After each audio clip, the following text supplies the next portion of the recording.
2, 4, 5. Yan, okay. Next na bring me is yung cellphone na may pinakamababang battery percentage. Bawal lobat. Okay, sige. Dapat lahat nandito na. Kahit anong cellphone yan.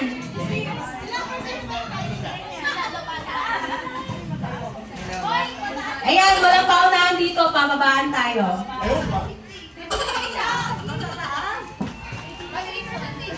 Oh, dapat yung dala yung cellphone, yung panlaban nyo na talaga. Oh, si Ate Jen, si Tita Jen. Kahit ang cellphone, hirap ka ng cellphone ng iba. Mobile charge. Malay mo, 99 pa rin kanila. Yung pinakamababa. Okay. So, laban-laban na to. Oh, 11%. 66. Ilan sa'yo, Kecho? 51. Okay. 29. 39. Oh, 66 yung pinakamataas. Let's go.